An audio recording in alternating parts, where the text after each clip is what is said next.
मेरी सबसे बड़ी गलती ये थी कि मैंने अपने बहन भाइयों पर एतबार किया था। मुझे लगा था मेरे बहन भाई भी मेरे साथ यूं ही मुखलिस हैं, जिसे मेरे माँ बाप मेरे साथ बेलौस मोहब्बत करते हैं।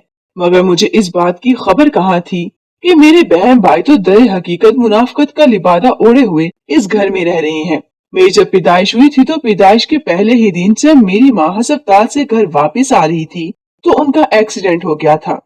इस हादसे में सिर्फ मेरे माँ बाप को ही नहीं बल्कि मुझे भी चोटें आई थी। मेरी एक टांग में कुछ मसला हो गया था, हड्डी 4 जगह से टूट चुकी थी। डॉक्टर ने जब मेरा इलाज किया कहने लगे मेरी हड्डियां बहुत नरम हैं, इसे धीरे धीरे ठीक हो जाएंगी और मैं आम इंसानों की तरह चलने लगूंगा। मगर डॉक्टर ने भी कुछ ऐसी लापरवाहियां कर दी कि मेरी हड्डियां तो जुड़ गईं, मगर मेरी एक टांग दूसरी टांग से छोटी हो गई और मैं लड़खड़ा कर चलने लगा। जब तक मेरा दायां हाथ मेरी दाईं टांग पर न होता मैं चल ही न पाता था, मुंह के बल जमीन पर आ जाया करता था। मेरे 5 बहन भाई और भी थे, वो सभी मुझसे बड़े थे। मेरी माँ ने जब मुझे इस हाल में देखा तो वो बहुत रोया करती। मेरे अब्बू उन्हें हौसला दिया करते। माँ बहुत ही नरम दिल और पुरखलूस औरत थी। वो रो रो कर मेरे अब्बू से कहने लगती कि अभी तक तो हम जिंदा हैं, अगर हमें कुछ हो गया तो हमारे बच्चे को देखभाल कौन करेगा। ये तो ठीक से चल भी नहीं पाता और इस दुनिया को तो तुम जानते हो। तभी मेरे बहन भाई मेरे पास चले आते और मेरे माँ बाप को हौसला देकर कहते कि आप फिक्र क्यों करती हैं, हम इसका भरपूर ख्याल रखेंगे, इसे बिल्कुल यूं पालेंगे जैसे माँ बाप अपनी औलाद को पालते हैं। मुझे शुरू से ही मेरे माँ बाप और बहन भाइयों ने बहुत ही प्यार और मोहब्बत से परवान चढ़ाया था। मैं जब स्कूल जाने की उम्र का हुआ तो बहुत ज्यादा बेचैनी थी। खौफ था कि जब स्कूल गया तो सब मेरा एक टांग छोटी होने की वजह से मजाक उड़ाएंगे।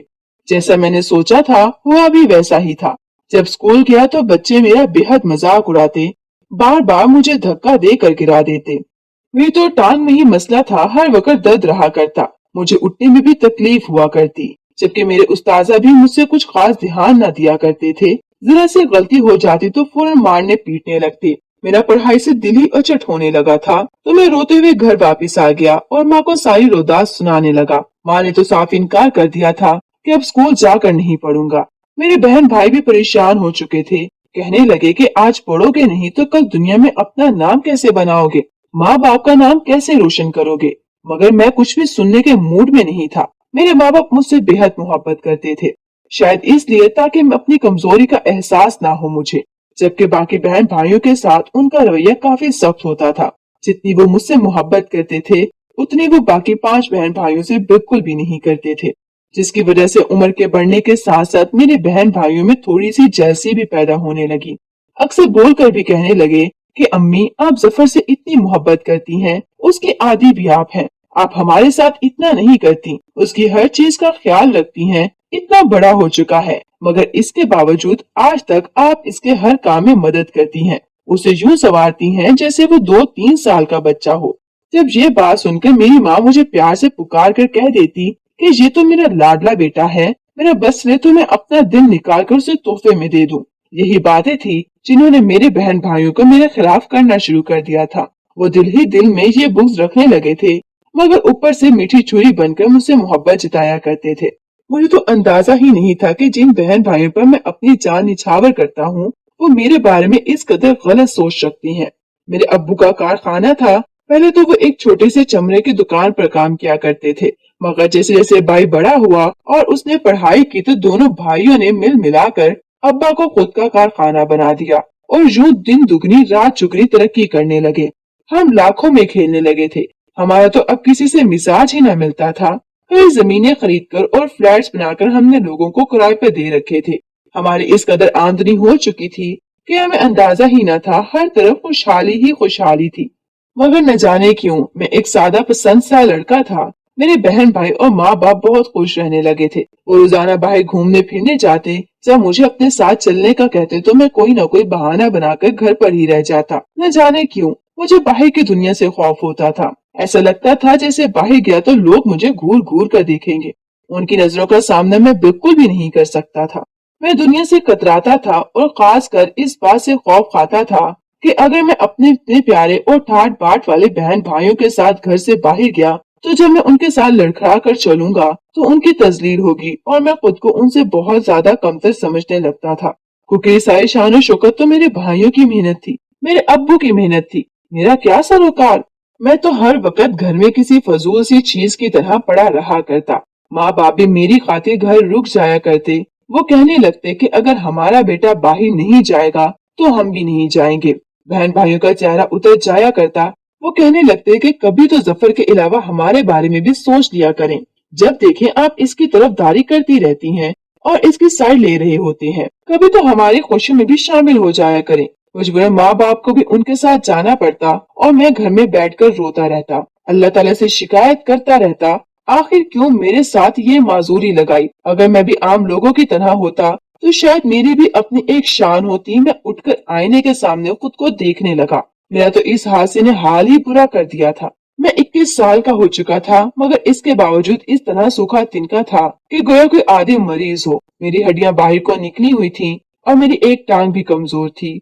मैं अपना भदा और बेढंगा सा वजूद देखकर वापस आकर बैठ जाया करता और घुट घुट कर रोता रहता। मैंने खुद को बिल्कुल ही दुनिया से काट कर रख दिया था। यहाँ तक के लोग ये गुमान करने लगे थे कि मेरे माँ बाप के सिर्फ 5 ही औलाद हैं। मुझे तो बस भूल ही चुके थे। कोई इक्का दुक्का लोग जानते थे कि मैं भी जिंदा हूँ और इसी घर में रहता हूँ। यूं ही वक्त गुजरता चला गया और मेरे अब्बू की तबीयत खराब रहने लगी। वो करोड़ों की जायदाद के मालिक थे। एक रोज उन्होंने सब बच्चों को अपने पास बुलवाया। उनकी तबीयत बहुत खराब थी। उन्होंने सबको अपने पास बुलाकर कहा कि मैं चाहता हूँ कि अपनी जायदाद अपने बच्चों में बराबर तकसीम करवा दूं। उन्होंने वकील को भी बुला रखा था। मेरी माँ भी वहीं पर मौजूद थी और मेरे साथ भी बहन भाई भी थे। मैं वहां पर नहीं गया था, मगर जब मुझे मेरी माँ ने आवाज दी तो मैं कमरे में चला आया। मुझे कमरे में आता देखकर बहन भाइयों का चेहरा बिगड़ गया था। गोया मेरी मौजूदगी उन्हें पसंद ही न आई हो। मैंने एक गहरी सांस खारिज की और खामोशी से सर झुकाकर अम्मी के साथ बैठ गया। अब्बू ने लड़खड़ाती हुई जुबान से मेरा नाम लिया और कहने लगे कि जफर बेटा, इधर मेरे पास आओ, यहाँ मेरे पास आकर बैठो। उन्होंने जो बहन भाई में मुझे मुखातिब किया तो मेरे चेहरे का रंग सुर्ख हो गया। वही बाकी बहन भाइयों के चेहरे पर नागवारी भर आई। मैं जानता था कि उन्हें ये पसंद नहीं आया। मैं उठा और चलते हुए अब्बू के पास जाकर बैठ गया। मैंने अब्बू का हाथ थामा और अपने लबों से लगाकर रोते हुए बोला कि जी अब्बू, हुक्म करें, आप क्या कहना चाहते हैं। मैंने जब ऐसा कहा तो अकब से मेरे भाई की तंजिया मुस्कुराहट उभरी, गोया वो मेरा मजाक उड़ा रहा हो। मगर मेरे अब्बू कुछ बोलना चाहते थे। उन्होंने वकील से कहा कि मैं जो जमीन और जायदाद जिस बेटे के नाम कर रहा हूँ, तुम वो लिखते जाना। ये कहकर उन्होंने मेरी बहनों से जायदाद का बंटवारा करना शुरू किया। उन्होंने मेरी बहनों को उनका हक दिया और छोटे भाई को उसका हिस्सा दिया। अब बचे मैं और मेरा भाई ही बचे थे और जायदाद का एक बड़ा हिस्सा अभी भी मौजूद था।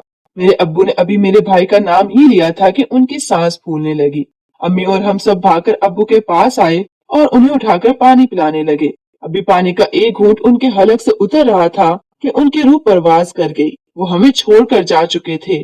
बड़ा भाई अब्बू को बार बार बुलाकर सवाल करने लगा कि अब्बू उठें, आपने ये क्या सवाल निशान छोड़ दिया है। मुझे ये तो बताएं कि मेरी जायदाद कौन सी है। भाई को ऐसा कहते देखा तो माँ झिड़क कर कहने लगी कि तुम्हारे अब्बू की तबीयत खराब है, इन्हें अस्पताल लेकर जाओ, तुम्हें जायदाद की पड़ी है। मगर अब्बू तो उसी वक्त ही दम तोड़ चुके थे। अब्बू के जाने का सदमा सबसे ज्यादा मेरी अम्मी को था। अम्मी का तो रो रो कर बुरा हाल हो चुका था। ऐसा नहीं था कि बाकी बहन भाइयों को सदमा नहीं था, मगर उनके चेहरे पर वो गम और दुख नहीं दिख रहा था। आखिर को बैठे बिठाए वो करोड़ों की जायदाद के मालिक बन चुके थे। उनके चेहरों से तो लालच और तकब्बुर झलक रहा था। अब्बू को दफन कर दिया गया और अभी हम सब अब्बू की तदफीन करके वापिस ही आए थे कि बड़ा भाई आकर कहने लगा कि पीछे जो जायदाद बची है उसका वारिस सिर्फ और सिर्फ मैं हूँ, क्योंकि अब्बू ने उस वक्त मेरा ही नाम लिया था जब वो वफात पाने वाले थे। मेरी माँ ने एक बेयकीनी की नजर बेटे पर डाली और कहने लगी, ये क्या हो गया है तुम लोगों को। अभी अभी तो तुम्हारे अब्बू को कब्र में उतार कर आए हो। आज इनकी कब्र में पहली रात है और तुम अभी से ये बातें करने लग गए। क्या तुम्हें अब्बू से ज्यादा इस जायदाद की फिक्र है। इस वक्त तो भाई खामोश हो गया, मगर चंद रोज बाद उसने वकील से कहकर वो सारी जायदाद अपने नाम करवा दी। सब बहन भाई अमीर हो चुके थे, करोड़ों के मालिक थे, ऐश करने लगे। उन्हें तो जरा भी गम नहीं था कि अब्बू की वफात को अभी सिर्फ 8 दिन ही हुए हैं। मेरी माँ ने अपने बेटों को बदलते हुए तासुरात देखे और जब खबर मिली कि बड़े भाई ने सारी जायदाद अपने नाम करवा ली है तो वो गुस्से से कहने लगी कि ये क्या बेहूदगी है। इस जायदाद में सिर्फ तुम ही नहीं बल्कि जफर भी बराबर का हिस्सेदार था। तो तुम दोनों ही रहते थे, फिर तुमने सारी जायदाद आखिर अपने नाम क्यों करवा ली? इतना सुनना था कि बड़ा भाई नकलीले से अंदाज में सर झटक कर माँ से कहने लगा कि उसने आज तक किया ही क्या है। पहली जमात में स्कूल डाला तो रोता पीटता घर वापिस आ गया था। आज तक ना ही उसने कारखाने का काम संभाला है, ना ही एक चीज उठाकर इधर से उधर रखी है। फिर आखिर इसका वो किस बात का हिस्सा है? उसका तो मैंने परवान चढ़ाया है। आज तुम लोग करोड़ों में खेल रहे हो तो सिर्फ और सिर्फ मेरे और मेरे बहन भाइयों की मेहनत। इस जफरनावी बीमारी को हम जानते ही नहीं। इतना सुनना था कि मेरे पैरों के नीचे से जमीन निकल गई। मैं सदमे के मारे अपने बहन भाइयों को देखने लगा जो बिल्कुल ही पराये हो चुके थे। माँ तो सदमे से जमीन पर गिर चुकी थी। वो कहने लगी कि तुम लोगों को करोड़ों की जायदाद मिल चुकी है। भले ही जफर ने कुछ ना किया हो, मगर वो तुम लोगों के बाप की ही औलाद था और इसका भी इसके बराबर का हिस्सा था। मगर मेरे बहन भाई तो इस कदर दौलत के नशे में धत हो चुके थे कि माँ के इज्जत की परवाह न रही। अगले चंद ही रोज में सभी बहन भाइयों ने वर्ल्ड टूर का प्लान किया। कोई कनाडा चला गया तो कोई अमेरिका। वो लोग घूमने फिरने के लिए वहीं चले गए और जाते हुए कहकर गए कि हम लोग वहीं पर सेटल हो जाएंगे। अगर अच्छी लड़की मिल गई तो वहीं पर शादी भी कर लेंगे। सब अपनी अपनी मर्जी के मालिक थे। मेरी माँ उनको रोकती रही, मगर 15 दिनों के अंदर अंदर हमारी तो जिंदगी ही बदल चुकी थी। सारे बहन भाई दूसरे ममालिक में जा चुके थे। हर चीज उनके नाम हो चुकी थी, सिवाय हमारे आबाई घर के। वही छोटा सा घर जहाँ हम लोग रहा करते थे। बड़ी कोठियां और बंगले तो सब बहन भाइयों के नाम हो चुके थे। मैं और माँ अपना सामान उठाए वापस बोसीदा से घर में आ गए। मेरी माँ रोती रहती, मेरे पास तो पैसे भी नहीं थे जो अपना और अपनी माँ का पेट पाल सकता। माँ के पास जो जमा पूंजी थी उनसे माँ राशन ले आई और हम खाने लगे। मेरे पास एक अदद मोबाइल भी था। जब जरूरत पड़ी तो इस मोबाइल को भी बेच डाला और अपनी माँ को दुआ ले आया और घर का खर्च पूरा करने लगा। मगर आखिर कितने रोज इन पैसों से घर चलता। मेरी माँ भी अपनी बेवफा औलाद का सोचकर बीमार रहने लगी। उन्हें दिल की बीमारी लग चुकी थी। वो अक्सर ही यूं बिस्तर पर पड़ी रहती और रोती रहती। मैं अपनी माँ को इस हालत में नहीं देख सकता था। मैं उन्हें हौसला देता और समझाता था कि अब आप परेशान मत हुआ करें, आपका बेटा आपके साथ है। मैं किसी भी तरह करके आपका इलाज कराऊंगा और आपको इस बीमारी से निजात दिलाऊंगा। हम बहुत जल्द दोबारा पहले वाले हालात में आ जाएंगे। मगर इसके बावजूद मेरी माँ रोती रहती और कहती कि मुझे माफ कर दे, आज तेरे साथ जो भी हो रहा है वो सिर्फ और सिर्फ मेरी वजह से हो रहा है। मगर इसमें तो किसी की गलती न थी। ये तो मेरे बहन भाई ही थे जो बेवफा निकले थे। वो जुमेरात का दिन था। मैंने माँ से वादा किया कि आज जरूर अपने लिए कोई काम ढूंढ कर लाऊंगा। आज सुबह से हमने नाश्ता भी नहीं किया था। मैं घर से निकला और मारा मारा दुकान पर काम ढूंढने लगा, मगर किसी ने भी मुझे काम पर न रखा। सब मेरी माजूरी देखकर मुझे निकाल देते कि आखिर तुम यहाँ पर कैसे काम कर सकती हो। आखिर एक मस्जिद के करीब से गुजरा तो देखा कि कई लोग वहाँ पर बैठे लोगों से भीख मांग रहे हैं। कोई सड़क किनारे बैठा था तो कोई उसके पास। मैंने भी अपनी इज्जत नफ्स को एक तरफ रखा और चलता हुआ इन भिखारियों के लाइन में खड़ा हो गया। तभी एक शख्स नमाज पढ़कर बाहर निकला और उसने मेरे हाथ पर 50 रुपए रख दिए। 50 रुपए देखकर मुझे उसमें शर्मिंदगी महसूस हुई, मगर मैं क्या करता। मुझे यही काम बेहतर लगा और मैं सड़क पर भीख मांगने लगा। मैं जब पैसे घर लेकर आया तो माँ कहने लगी कि तुम इतने पैसे कहाँ से लाए हो? इस रोज मैंने 500 रुपए कमाए थे। मैंने माँ से कहा कि छोटी मोटी मजदूरी करता हूँ इसीलिए पैसे मिले हैं, तो माँ खुश हो गई। मगर इसके बावजूद मैं शर्मिंदा था। मैं तो अपनी माँ को वापस पुराने हालात में देखना चाहता था। मैं और मेरी माँ ही तो अब एक दूसरे का वाहिद सहारा थे। जो ये करते करते कई साल बीत गए। मेरी माँ बिल्कुल सूख कर कांटा हो चुकी थी। उसकी तबीयत काफी खराब रहने लगी थी। 4-5 साल गुजर चुके थे और इतने अरसे में मेरी बहन भाइयों ने एक बार भी पलटकर हमारा हाल दरियाफ्त नहीं किया था। उन्हें तो पैसे ही मिल चुके थे ना। मेरा ना सही कम से कम अपनी माँ का ख्याल कर लेते। 5 साल गुजरे तो एक रोज जब मैं भीख मांगने के लिए घर से निकलने लगा तो मुझे अपने पुराने बंगले के बाहर बड़ी बड़ी गाड़ियां खड़ी नजर आईं। मैं हैरानगी से देखने लगा, उस घर का दरवाजा भी खुला था। शायद मेरे बहन भाई वापिस आ चुके थे। सभी ने शादियां कर ली थी। किसी की बीवी कोरी अंग्रेज थी तो किसी के अजीबो गरीब शक्ल की। वो लोग मुसलमान तो बिल्कुल भी नहीं लग रही थी। मैंने सोचा कि शायद उन्हें अपनी माँ का ख्याल आ गया हो। मैं फौरन वापस घर लौटा और माँ को ये खुशखबरी सुनाने लगा। कुछ देर बाद बड़े भाई मेरे घर आए। वही बुसीदा घर में दाखिल हुए तो उनके चेहरे से तकब्बुर टपक रहा था। आकर बगैर कोई तहमील बांधे और माँ का हाल अहवाल पूछे वो कहने लगे कि हम इस घर का बंटवारा चाहते हैं। इतना सुनना था कि मेरे होश उड़ गए। वो कहने लगे कि वो सारी जायदाद तो मेरी बनाई हुई थी जिसका हिस्सा हुआ है, जबकि ये घर तो हमारा अभाई घर है और मेरे बाप का बनाया हुआ है। घर में हम सबका बराबर हिस्सा है। मैंने एक गहरी सांस खारिज की और बोला कि क्या वो करोड़ों की जायदाद कम पड़ गई थी जो अब इस बुसीदा से घर को भी लूटने चले आए। इतना सुनकर भाई ने मेरे चेहरे पर थप्पड़ मार दिया। मैं खामोश रह गया। मेरी माँ तो दुआ लेकर सो चुकी थी। अगर वो मंजर देखती तो शायद वहीं पर दम तोड़ जाती। मैंने खामोशी से घर के कागजात भाई के हवाले कर दिए। वो कहने लगा कि अपनी माँ को लेकर इस घर से निकल जाओ। बहरहाल मेरी माँ ने जाकर जब ये मंजर देखा तो फौरन बच्चों को बदुआ देकर बोली कि तुम लोग कंगाल होकर रह जाओगे, तुम लोगों के पास कुछ भी नहीं बचेगा। मैं और मेरी माँ घर से अपना सामान लेकर निकल गए। भाइयों ने तो 5 साल में सारी जायदाद उड़ा दी थी। अब उनके पास कोई करोड़ों रुपए न रहे थे। उन्होंने जो बिजनेस किया था वो भी डूब चुका था। तभी अब नया कारोबार शुरू करने के लिए वो इस घर को की जमीन बेचना चाहते थे। मैं अपनी माँ को लेकर बाहर निकल गया तो माँ रोते हुए बोली, बेटा तू तो गुजारा कर लेगा, मगर मेरी जिम्मेदारी तुझे भारी पड़ रही है। मेरी जिम्मेदारी तो तुझे मार डालेगी। इससे बेहतर है कि मैं ये दुनिया ही छोड़कर चली जाऊं। इतना कहकर माँ फौरन हाथ छुड़वाकर सड़क की जानिब भागी। दूसरी जानिब से एक गाड़ी आ रही थी। वो लड़खड़ाता हुआ माँ के पीछे भागा मैं, मगर तभी माँ गाड़ी से टकरा गई। ये तो शुक्र था कि गाड़ी वाले ने गाड़ी रोक दी थी। मेरी माँ बेहोश हो चुकी थी। गाड़ी वाला उतरा और मेरी माँ को लेकर अस्पताल चला गया। मैं बेतहाशा रो रहा था। उसने जब मुझसे सवाल किया तो मैं खुली किताब की तरह सब कुछ उसे बताने लगा, जिसे सुनकर वो भी परेशान हो गया। कहने लगा कि तुम फिक्र मत करो, तुम्हारे भाइयों ने जो किया उसकी सजा खुदा जरूर देगा, मगर मैं तुम्हें तुम्हारा हक दिला कर रहूंगा। वो शख्स एक वकील था और अच्छे खासे असर रसूख रखने वाला था। उसने मेरा केस लड़ा। मेरे भाई मेरा हिस्सा खा चुके थे, मगर उसने मुझे और मेरी माँ को मेरे भाइयों से करोड़ों की जायदाद वापस दिलवाई और फिर मुझे अपनी कंपनी में काम सिखाया। मुझे तो कुछ भी नहीं आता था, मगर उसने मुझ पर 2-3 साल लगाकर सारा काम समझाया। मेरे बकायदा उसातिज़ा रखे। यकीनन उस जैसे फरिश्ता सिफ्त लोग दुनिया में बहुत कम होते हैं। उसने हर एक हुनर सिखाया और फिर ऐसा काम बताया जो मैं घर बैठकर कंप्यूटर पर कर सकता था। मैं घर रहकर वो काम करता और हर महीने की तनख्वाह मेरे अकाउंट में आ जाया करती।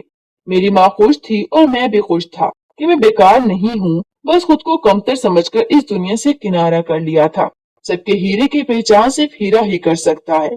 मेरे भाई तो कंगाल हो चुके थे। चंद ही साल में वो बिल्कुल खाली हाथ रह गए और वापस मेरे दर पर लौट आए। मुझसे माफी मांगने लगे। मेरी माँ कहने लगी कि इन्हें निकालो इस घर से, जैसे इन्होंने हमें निकाला था। मैंने एक नजर भाइयों पर डाली। उनकी आंखों में नदामत थी।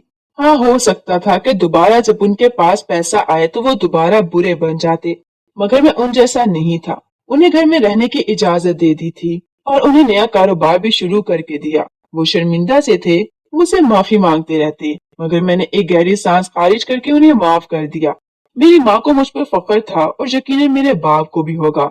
मगर खैर, अगर मैं भी उन्हें धक्के देकर घर से निकाल देता तो उनमें और मुझ में कोई फर्क ही ना रहता। मैं अपने भाइयों जैसा नहीं था और ना ही बनना चाहता था। बस इस नेक शख्स का शुक्रगुजार हूँ जिसने मुझे आज इस काबिल बनाया था, मेरे हुनर को रोशनास किया था। काश मेरे भाइयों ने मुझे यूं मजबूत किया होता तो बहुत पहले ही मैं एहसास कमतरी से निकलकर बहुत आगे पहुंच चुका होता।